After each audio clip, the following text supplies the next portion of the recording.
Mr. Willowby's Christmas Tree. There he is. There's the Christmas tree. Mr. Willowby's Christmas tree came by special delivery, fresh and full and glistening green. The biggest tree he had ever seen. Look, there's Mr. Willowby, and he's in his house. Oh, what a very festive house. He dashed downstairs to open the door. This was the moment he'd waited for. A magnificent tree, splendid, he cried. Please, sir, won't you carry it inside? I think it might look best this year, right in the parlor corner here. But once the tree stood in its place, Mr. Willowby made a terrible face. The tree touched the ceiling, then bent like a bow. Oh, good heavens, he gasped, something must go. Baxter the butler was called on in haste to chop off the top, although it seemed quite a waste.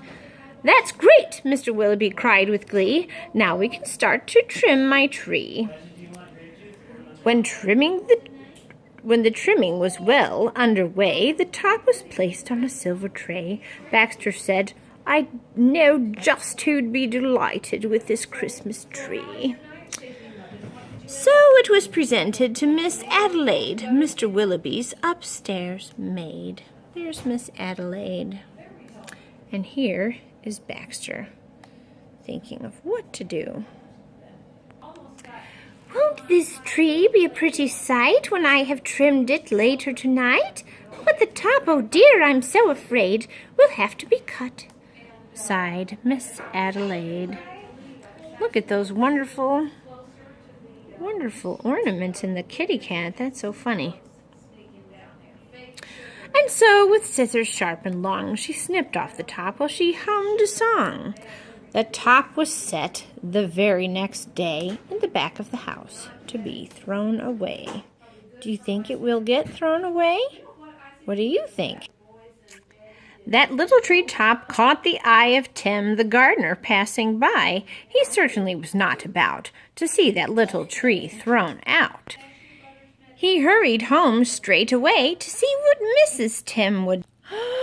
Look at that special tree.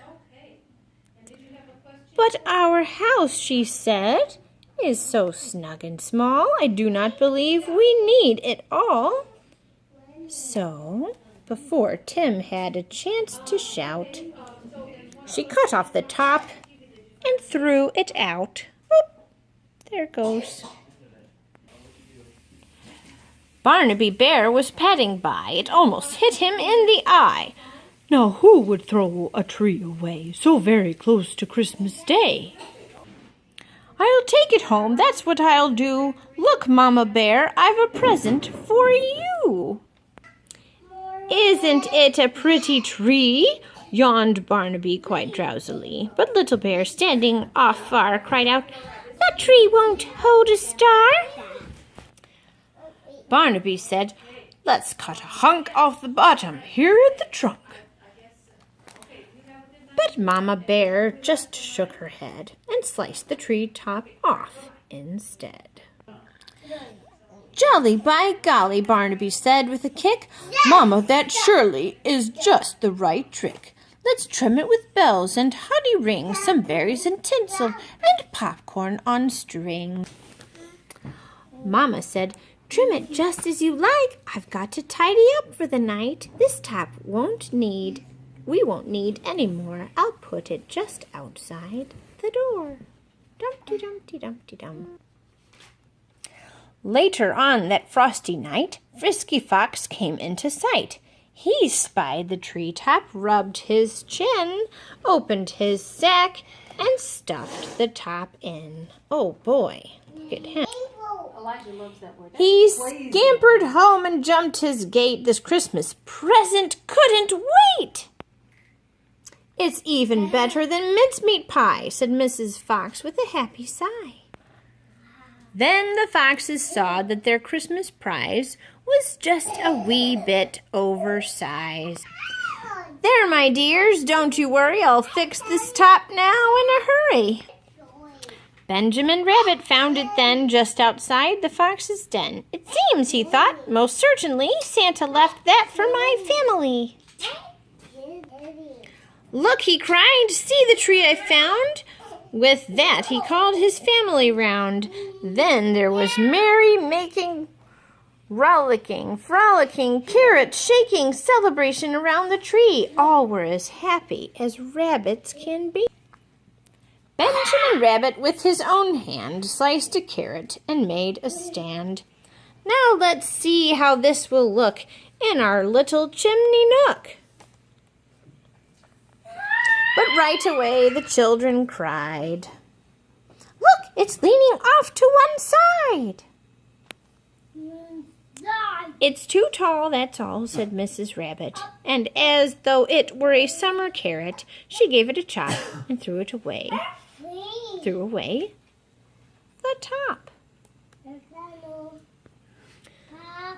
Then Mistletoe Mouse just happened to see that tiny tip of a Christmas tree. He pulled it through the snow and ice, up some stairs.